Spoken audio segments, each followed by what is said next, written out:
कहानी की शुरुआत में एक रेलवे स्टेशन दिखाई देता है जहां ट्रेन के ऊपर और स्टेशन के बाहर पड़े कचरे पर बहुत सारे अजीब तरह के चूहे दौड़ रहे हैं। उस स्टेशन से एक ट्रेन रवाना होने वाली होती है। उस ट्रेन में चढ़ने के लिए टिंग, उसका पिता सू और उसका छोटा भाई ए, ये तीनों इंतजार कर रहे हैं। वहीं उसी प्लेटफॉर्म पर कुछ सोल्जर्स बम लेकर इंतजार कर रहे हैं। तभी उल्टे दिशा से एक ट्रेन आती है। ये देखकर रेलवे स्टाफ को कुछ समझ नहीं आता। बिना किसी इन्फॉर्मेशन के इस समय ट्रेन यहाँ कैसे आई और वो उस ट्रेन को रोकने की कोशिश करते हैं। ये सब देखकर सू, टिंग और उसका छोटा भाई ट्रेन में चढ़कर अपनी सीट पर बैठ जाते हैं। तब सू ट्रेन की खिड़की से उस दूसरी ट्रेन को देखता है। रेलवे ऑफिसर उस ट्रेन का एक कंपार्टमेंट खोलता है। तभी अचानक उसके अंदर से कुछ मृत शरीरों के हाथ बाहर निकलते हैं। ये देखकर सू डर जाता है। सही से न देखकर वो दूसरी खिड़की से देखता है कि ऑफिसर्स उस ट्रेन का दूसरा कंपार्टमेंट बहुत मुश्किल से खोल रहे हैं। जैसे ही वो खोलते हैं, अंदर से लाखों चूहों का झुंड बहुत सारे शरीरों के साथ बाहर गिरता है, जैसे कोई झरना। ये देखकर सूदम चौंक जाता है। इसके बाद दिखाया जाता है कि ट्रेन में एक गुंडा तरह का आदमी सू से झगड़ने लगता है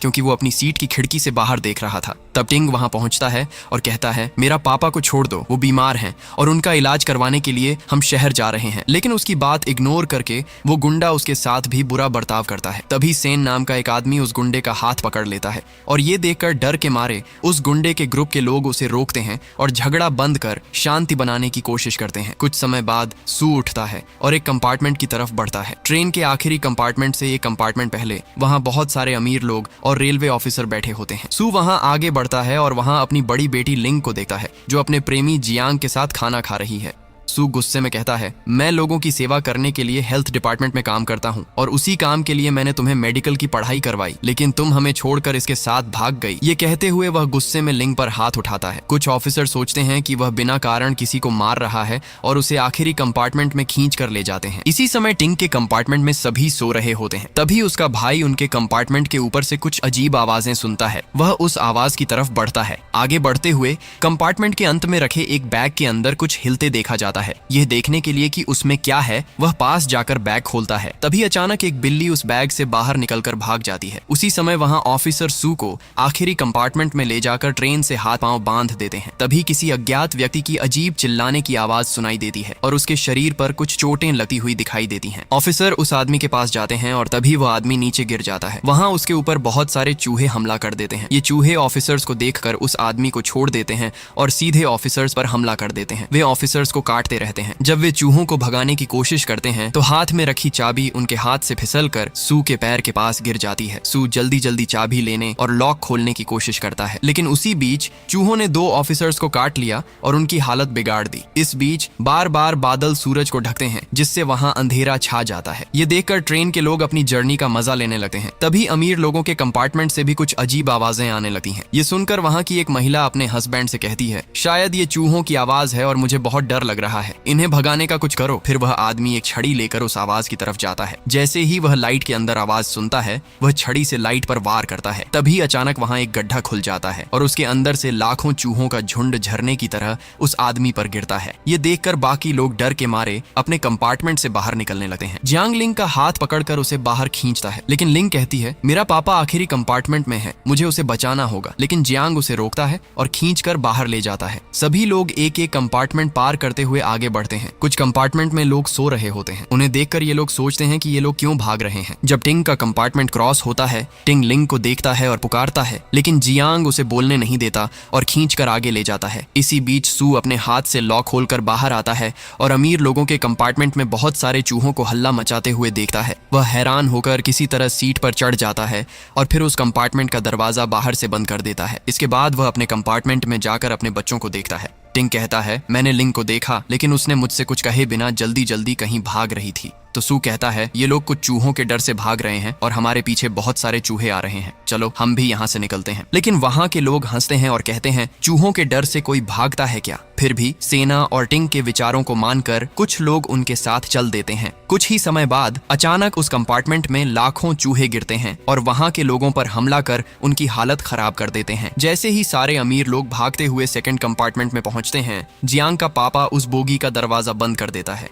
तब लिंग रोने लगती है और कहती है, मेरे फैमिली के लोग अभी वहां फंसे हैं, प्लीज दरवाजा खोल दो। लेकिन वे लोग कहते हैं अगर हम उन्हें बचाने जाएंगे तो हम खुद मर जाएंगे। फिर वे जियांग से कहते हैं कि उसे ट्रेन के 3rd कंपार्टमेंट से अलग कर दिया जाए। लिंग की रोने की आवाज सुनकर जियांग का बहुत बुरा लगता है, लेकिन अब कोई रास्ता नहीं बचता, इसलिए वह उस बोगी को अलग करने जाता है। इसी समय जब बोगी अलग करने की घोषणा होती है, कंपार्टमेंट की छत का ढक्कन खुलता है और वहां से वह ऊपर निकलकर ट्रेन के ऊपर चला जाता है। इसके बाद टिंग और उसका भाई भी ऊपर पहुंच जाते हैं। तब सू नोटिस देता है कि दोनों को हर कंपार्टमेंट का दरवाजा तोड़कर अंदर आने की कोशिश करनी है। वह जल्दी जल्दी ऊपर चढ़ने की कोशिश करता है और गहन कोशिश के बाद ऊपर पहुंच जाता है। वहां वह किसी और आदमी की मदद करता है ऊपर चढ़ने के लिए, लेकिन उनके चढ़ने से पहले ही बहुत सारे चूहे उस कंपार्टमेंट का दरवाजा तोड़कर उस आदमी पर हमला कर देते हैं और उसे काट देते हैं। वहां से सारे चूहे सूरज की रोशनी की वजह से मरकर नीचे गिर जाते हैं। सारे लोग एक एक कंपार्टमेंट से कूदते हुए आगे बढ़ते हैं और 3rd कंपार्टमेंट तक पहुंच जाते हैं। फिर जियांग और टिंग 2nd कंपार्टमेंट में कूदते हैं। अब सू अपने छोटे बेटे के साथ वहां कूदने वाला होता है, लेकिन इस सब के बारे में कुछ भी जाने बिना उसी समय जियांग 3rd कंपार्टमेंट को ट्रेन से अलग कर देता है। इसके बाद ट्रेन धीरे धीरे चलने लगती है और उस बोगी के नीचे चूहों के गिरने की वजह से बोगी हिलने लगती है। 2 कंपार्टमेंट के बीच की दूरी बढ़ने लगती है। इतनी जल्दी जल्दी सोचने का समय न होने की वजह से सू जोर से कूदता है और सेन और टिंग उसका हाथ पकड़ लेते हैं। ठीक उसी समय अलग हुआ कंपार्टमेंट नीचे गिर जाता है। ट्रेन अभी भी अपने रूट पर चल रही है। लिंग अपनी फैमिली को लेकर रो रही होती है। तभी सू वहां पहुंचता है। यह देखकर लिंग को अपनी हिम्मत वापस आती है। लिंग की आंखों में आंसू देखकर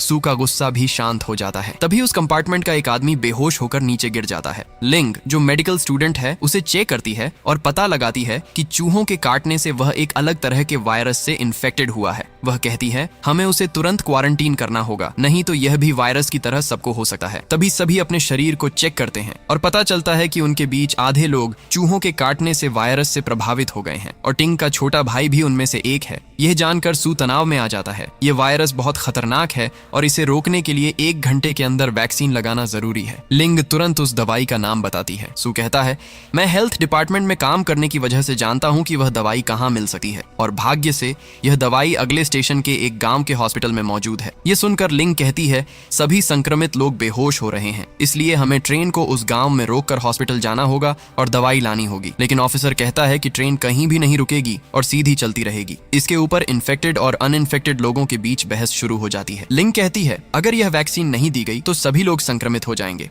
आखिरकार लोग मान जाते हैं और संक्रमित लोगों को अलग करके दूसरे कंपार्टमेंट में भेज दिया जाता है। जियांग लिंग को अनइन्फेक्टेड लोगों के कंपार्टमेंट में ले जा रहा था, लेकिन वह मेडिकल स्टूडेंट होने के नाते वहां के लोगों को अकेले नहीं छोड़ता और अपने आप को बचाने की सोचते हुए जियांग से घृणा करने लगता है। वह कहता है मैं यहीं रहूंगा। कुछ ही समय में ट्रेन गांव पहुंचती है। अब सवाल उठता है कि दवाई लेने कौन जाएगा। सुषण और उसके साथ 2 लोग दवाई लेने के लिए तैयार हो जाते हैं। वे कहते हैं हम जाकर वह दवाई लाएंगे और यह काम 2 घंटे के अंदर करना होगा। अगर हम 2 घंटे में वापस नहीं आए तो सभी यहाँ से चले जाएं। इसके बाद सभी बाहर निकल जाते हैं। अब टिंग अपने छोटे भाई को लिंग के साथ छोड़कर खुद भी उनके साथ जाना चाहता है, लेकिन सू उसे रोकता है। टिंग कहता है मैं आपके साथ जाऊंगा और फिर वह जिद करता है। आखिरकार वह किसी तरह सू को मनाकर अपने साथ ले जाता है। वे लोग उस सुनसान और खाली गांव की तरफ बढ़ते हैं जहां एक भी इंसान नहीं दिखाई देता और तेज धूप पड़ रही होती है। वहां एक कमरे में 3 लोग फांसी पर लटके हुए मरे हुए पाए जाते हैं। यह देखकर वे लोग दंग रह जाते हैं। आगे बढ़ते हुए एक रास्ते पर वे हजारों मृत लोगों के शव देखते हैं। सू डर जाता है, लेकिन कोई और रास्ता नहीं होता, इसलिए उन्हें उन शवों के बीच से ही आगे बढ़ना पड़ता है। वे मृत शरीरों और खून के ऊपर से कदम रखते हुए चलते हैं। मरे हुए लोगों के शरीर पर भी इस वायरस के कारण घाव दिखाई देते हैं। आगे बढ़ते हुए वे देखते हैं कि वहां लाखों चूहों का झुंड उनके सामने रास्ता बना रहा है। रास्ते के आखिर में उन्हें वही हॉस्पिटल दिखाई देता है। चूहे तेज धूप में नहीं आ सकते, इसलिए वे किसी छायादार जगह में रहते हैं। यह देखकर लोग एक पाइप पकड़कर सूरज की रोशनी के ऊपर से चलने लगते हैं। तभी अचानक बादल हिलने लगते हैं। लोग डर जाते हैं। जैसे उन्होंने सोचा था, सूरज के छिपने के बाद सारे चूहे ऊपर से उन पर हमला करने लगते हैं। वे बहुत तेजी से आगे बढ़ते हैं, लेकिन इसी बीच एक आदमी पाइप से गिरकर चूहों के बीच में आ जाता है और उनका शिकार बन जाता है। यहाँ ट्रेन के दरवाजे पर जोर से धक्का देने की आवाज सुनाई देती है। इससे सभी लोग फिर से डर जाते हैं, सोचते हैं कि चूहे आ गए हैं। एक आदमी धीरे धीरे दरवाजे के पास जाकर उसे खोलता है। तभी एक जानवर अचानक ट्रेन के अंदर आ जाता है। ये वही चूहा है जो गांव से बचकर आया था। वह कहता है गांव के चूहे एक अलग तरह के वायरस से संक्रमित हैं और ये लोगों को बहुत बुरी तरह काट रहे हैं। मेरे अलावा इस गांव में सब लोग मर चुके हैं। यह सुनकर जियांग का पापा कहता है जो लोग दवाई लेने गए थे वे शायद मर गए हैं। अगर हम उनका इंतजार करेंगे तो असंक्रमित लोगों की भी जान खतरे में पड़ जाएगी, इसलिए हमें सेकंड कंपार्टमेंट से अलग होकर यहाँ से भागना चाहिए। इस पर गुस्से में एक आदमी कहता है, वे लोग अपनी जान की परवाह किए बिना लोगों के लिए दवाई लेने गए थे। अब 2 घंटे का समय निकल चुका है, हमें उनके लिए इंतजार करना ही चाहिए। यह कहकर वह जियांग के पापा को बंदूक दिखाता है और उसे एक सीट से बांध देता है। यहाँ चूहे धूप में नहीं आते और दिन में अंधेरा रहता है, लेकिन जैसे ही लोग दिखाई देते हैं चूहे बहुत तेजी से हमला करने लगते हैं। इन सब बातों को बताते हुए लोग पाइप पकड़कर आगे बढ़ते हैं। तभी अचानक अंधेरा छा जाता है। चूहों को देखते ही लोग डर जाते हैं। चूहों का झुंड दीवारों पर चढ़ने लगता है। उनका हमला शुरू होने से पहले ही लोग जल्दी से नीचे उतरते हैं। नीचे उतरने की कोशिश में श्यान के पैर को गंभीर चोट लग जाती है। फिर किसी तरह वे हॉस्पिटल के अंदर पहुंचते हैं और दरवाजा बंद कर लेते हैं। श्यान हॉस्पिटल के बाहर एक बम फोड़ता है जिससे कई दूर तक मर जाते हैं। फिर वे अंदर जाते हैं और पाते हैं कि वहां पूरी तरह अंधेरा है। सभी गैस लाइट जलाकर आगे बढ़ते हैं। तभी अचानक एक आदमी आकर उन पर हमला करने लगता है। वे उसे बताते हैं, हम रेलवे स्टेशन से आए हैं। ट्रेन में कुछ लोग चूहों के काटने से वायरस से संक्रमित हो गए हैं और हम उनके लिए दवाई लेने आए हैं। यह सुनकर वह आदमी हैरान होकर पूछता है, इस वायरस के लिए दवाई बनाई गई है? वे कहते हैं, हाँ दवाई तो है और हम उसे लेने यहाँ आए हैं। वह आदमी कहता है, मैं जानता हूँ कि यहाँ सारी दवाइयाँ कहाँ रखी हैं, क्योंकि मैं इस वेयरहाउस का मैनेजर हूँ। ये कहते हुए वह उन्हें दवाई रखने वाली जगह पर ले जाता है। जाने से पहले उसका संक्रमित पत्नी वाला आदमी अपने बेटे को बताता है, इसका इलाज करने के लिए दवाई है और मैं वही लेने आया हूँ। तब तक तुम दोनों इसी रोशनी में बैठो, क्योंकि चूहे रोशनी में नहीं आते। फिर वह उन्हें अंडरग्राउंड ले जाता है। वहां पड़े कई कंकाल देखकर टिंग डर जाता है। मैनेजर उन्हें बताता है कि कभी यह जेल थी, लेकिन चूहों की वजह से यहाँ की स्थिति ऐसी हो गई। इसके बाद वे कंकालों के ऊपर खड़े होकर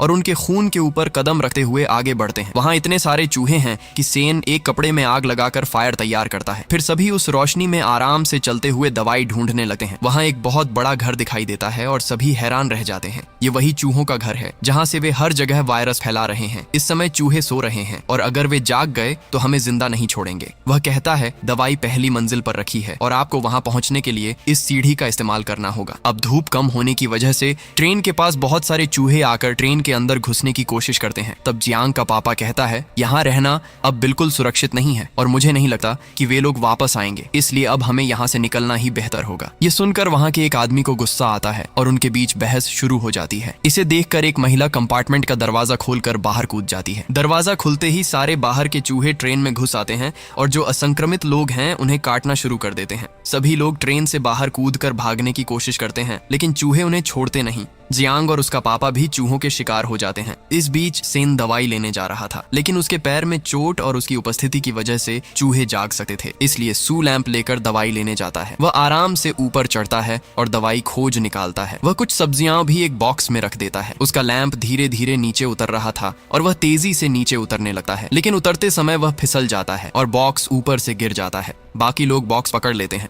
तभी अचानक सू नीचे गिरता है और सारे चूहे जाग जाते हैं और उन पर हमला करने के लिए दौड़ पड़ते हैं। सू जोर से दौड़ने लगता है, लेकिन वह मैनेजर अंदर से दरवाजा बंद कर देता है। वह कहता है, ये दवाई मेरी चाहिए क्योंकि मुझे अपनी पत्नी और बच्चे को बचाना है। बाहर से इसे खरीदने के पास मेरे पास न तो समय है और न ही पैसा। प्लीज मुझे माफ कर दो। फिर वह दवाई लेकर चला जाता है। अब उस घर से करोड़ों चूहे बाहर निकलते हैं। यह देखकर लोग हैरान और तनाव में आ जाते हैं। फिर किसी तरह दरवाजा तोड़कर वे सभी बाहर भागते हैं। बाहर आते ही वे देखते हैं कि दवाई लेकर गया मैनेजर अपने बच्चे को हाथ में लेकर किसी जगह पर स्थिर बैठा है। वहां जाकर समझ आता है कि उसने दवाई बाहर ले जाने के बजाय चूहों को उनके काम करने दिया। वह अपने मृत बच्चे को बाहर नहीं ले जाता और उसके हाथ से दवाई का बॉक्स लोग हड़प कर अस्पताल से बाहर भाग जाते हैं। लेकिन चूहे भी बाहर निकलकर उनका पीछा करने लगते हैं। वे बाहर आते हैं और एक वाहन देखते हैं। सभी उसमें चढ़ते हैं और टिंग उसे स्टार्ट करने लगता है, लेकिन वाहन स्टार्ट नहीं होता और चूहे पास आ रहे होते हैं। तब कई ट्रैकर ऊपर से उसे झटके में स्टार्ट कर देते हैं। जैसे ही चूहे उनके बहुत करीब आते हैं,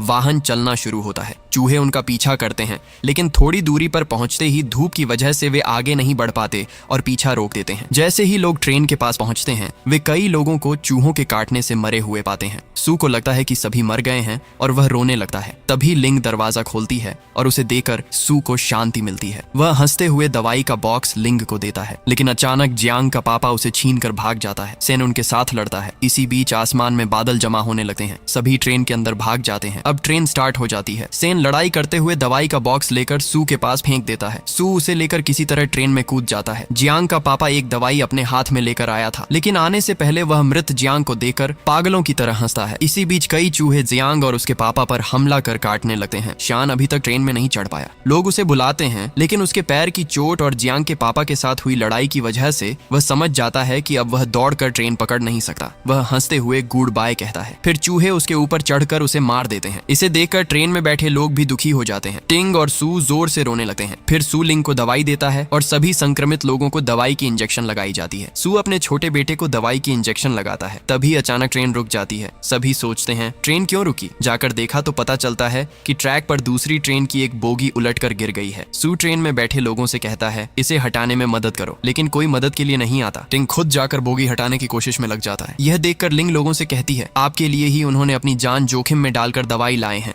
वे अब भी आपको बचाने की कोशिश कर रहे हैं। अकेले वह बोगी नहीं हटा पाएंगे। थोड़ी देर में चूहे फिर आ जाएंगे। इसके बाद सब लोग बाहर निकलकर बोगी हटाने लगते हैं। जैसे ही बादल छा जाते हैं, चूहे दूर से आते हुए देखे जाते हैं। तभी एक गुंडा ट्रेन पर रखा बम अपने शरीर से बांध लेता है और जैसे ही चूहे उनके पास आते हैं वह बम ब्लास्ट कर देता है। इससे चूहों की बड़ी संख्या मर जाती है। लेकिन कुछ समय बाद चूहों का दूसरा झुंड फिर दूर से आना शुरू हो जाता है। सब लोग किसी तरह बोगी हटाकर दौड़ते हुए ट्रेन में चढ़ जाते हैं, लेकिन ट्रेन के ट्रैक दूसरी तरफ शिफ्ट हो गया होता है। सू तुरंत ट्रेन से उतरकर ट्रैक को सही पोजीशन में सेट कर देता है, लेकिन बार बार ट्रैक अपनी जगह पर लौट आता है। अंत में कोई रास्ता न होने पर वह इसे सही पोजीशन में फिक्स करता है और ट्रेन को आगे बढ़ने देता है। ट्रेन ट्रैक पर चलते ही वह दौड़कर ट्रेन पकड़ने की कोशिश करता है, लेकिन अब वह दौड़ नहीं पाता। लोग सोचते हैं ट्रेन को रोका जाए और उसे अंदर लिया जाए, लेकिन सू कहता है ट्रेन मत रोको, यहाँ से निकलो। और इसी बीच वह चूहों का शिकार होकर मर जाता है। सू का यह त्याग देखकर ट्रेन में बैठे लोग इमोशनल हो जाते हैं। टिंग और लिंग जोर से रोने लगते हैं और यहीं पर यह कहानी खत्म होता है।